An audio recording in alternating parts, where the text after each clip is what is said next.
Minute করলাম। আমি হ্যাঁ, বিভিন্ন সময় বিভিন্ন রোগতত্ত্ব নিয়ে আলোচনা করে থাকি। ঠিক আজকে তেমনি একটি বিষয় নিয়ে আলোচনা করব। এটি নিয়ে বহু মানুষ ভোগেন, সেটি হলো যৌন রোগ। এটি নারী পুরুষ উভয়ের জন্য সমানভাবে প্রযোজ্য। এর অন্যতম কারণ হয়তো আমরা অনেকেই জানি এবং জানি না, টেস্টোস্টেরন হরমোন এর জন্য দায়ী। আমাদের মানবদেহে প্রতিনিয়ত প্রকৃতিগতভাবে টেস্টোস্টেরন হরমোনের জন্ম হয়ে থাকে। এটি উৎপাদন হয়ে থাকে। এটি বিভিন্ন ধরনের খাবারের উপর ডিপেন্ড করে হয়।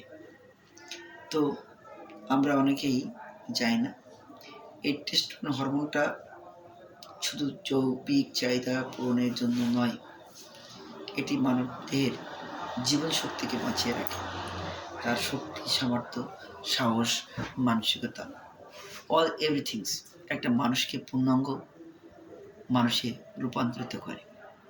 টেস্টোস্টেরন হরমোন যদি কোনো ব্যক্তির কমতে থাকে বা ল্যাপ্ট হয়ে যায়, তাহলে সে ব্যক্তি সহজ ভাষায় অপদার্থ হয়ে যান। মানে সে তার নিজের মত সিদ্ধান্ত নিতে অন্যের উপর ডিপেন্ড হয়ে থাকে। পারিবারিক, সামাজিক, মানসিক থেকে শুরু করে সব কিছু সে আস্তে আস্তে পিছিয়ে পড়তে থাকে।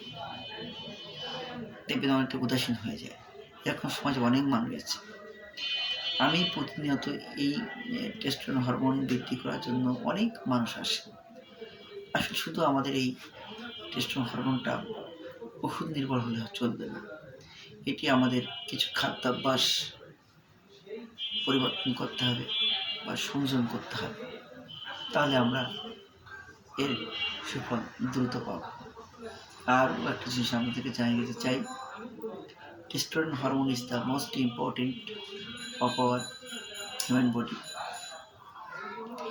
শুধু সেক্সুয়াল দৈহিক চাহিদা মেটানোর জন্য নয়, আমাদের মানবদেহের শক্তি সামর্থ্যটাকে মজবুত করার জন্য টেস্টোস্টেরন হরমোন খুবই গুরুত্বপূর্ণ। এই জন্য আমরা জৈবিক চাহিদা মেটাতে গিয়ে অতিমাত্রা টেস্টোস্টেরন হরমোন ক্ষয় করব না। তাহলে কিন্তু আমরা শারীরিক, মানসিক, দৈহিকভাবে অনেক দুর্বল হয়ে যাব এবং রোগ ব্যাধিতে জড়িয়ে যাব। কারণ দেহের প্রতিরোধ ক্ষমতা যখন হারিয়ে যাবে, তখন আপনি এমনি রোগ হয়ে যাবেন। তো আমি আপনাদের বলি, এই টেস্টোস্টেরন হরমোন উৎপাদন করার জন্য, বৃদ্ধি করার জন্য আপনারা কোনো বড়ি ক্যাপসুল, ট্যাবলেট ব্যবহার করবেন না। এরকম অনুরোধ রইল। কিছু দেখেছি দুষ্টু প্রতিষ্ঠান হার্বালের নাম করে বা অন্যান্য মেডিসিন নাম করে বিক্রি করে থাকেন। দেখবেন এগুলো খেলে, আমার কাছে অনেক রোগীরা বলেছেন, আমি সেই আলোকে বলতে চাই যে মাথা ধরে যায়, চোখে কম দেখতে পাচ্ছেন, গা মাথা ঘুরতে থাকে, এমনকি মাজায় ব্যথা সৃষ্টি হয়ে যায়। তো আমি দেখেছি এই ধরনের ট্যাবলেট, বড়ি, ক্যাপসুলগুলো খেলে অবশ্যই কিডনি, লিভার, হার্টের উপরে এফেক্ট করে। আর এই তিনটি অর্গান যদি মানব দেহের দুর্বল হয়ে যায়, তাহলে কিন্তু আপনি আর নাই। আমি ব্যক্তিগত চিকিৎসক হিসেবে বহু মানুষের দেখেছি কল্যাণ, যার কারণে বহু মানুষ আস্থা নিয়ে আসেন। আমি বহু রোগে সফলতা পেয়েছি। 95% রোগ আমি মনে করি সফলতা পেয়েছি রোগীদের কাছ থেকে। তো আমি এই টেস্টোস্টেরন হরমোন মানে যৌন রোগের ক্ষেত্রে অনেক পরাস্ত এবং অনেক ব্যর্থতা আমার হয়েছে। তো আমি খুব বিস্মিত হয়ে গেছিলাম যে আমার এত ফিডব্যাক, কিন্তু এই ক্ষেত্রে আমি এত ব্যর্থতা কেন? আমি গবেষণা করে দেখেছি যে কিডনি, লিভার, হার্টটাকে যদি ভালো রাখা যায়, তাহলে অবশ্যই আপনি টেস্টোস্টেরন হরমোনের সফলতা বা বৃদ্ধি পাবেন। আমি এটা নিয়ে গবেষণা করতে নিজের দেহ থেকে শুরু করে অনেকের দেহের প্রয়োগ করতে থাকলাম।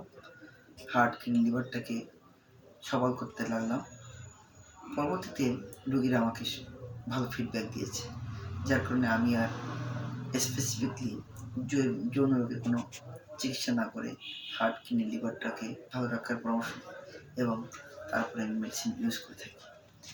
তো আমি আপনাদেরকে সবচেয়ে অ্যাডভাইস করব সেটি হলো যে আপনারা কিডনি, লিভার, হার্টটাকে যত্ন করুন, খাদ্যাভ্যাসটাকে বা কিছু কিছু হ্যাবিটটাকে চেঞ্জ করুন, এই 3টি অর্গানকে ভালো রাখুন। দেখবেন কোনো ডাক্তার বাসায় আপনাকে যাওয়া লাগবে না যৌন রোগের ওষুধ খেতে। আশা করি আপনারা যৌন রোগ নিয়ে কোনো দুশ্চিন্তা করবেন না। কিছু কিছু মেডিসিন দরকার হয়, যদি কোনো চিকিৎসক ভালো না পান চিকিৎসা করে চিকিৎসকের কাছে, তাহলে আমার নিম্ন ঠিকানায় আমার মোবাইল নম্বরে যোগাযোগ করতে পারেন, আমি ওষুধ দিয়ে দেবো। আশা করি আপনারা ভালো থাকবেন। আপনার সুস্বাস্থ্য কামনা করে শেষ করছি। ধন্যবাদ সকলকে। সকল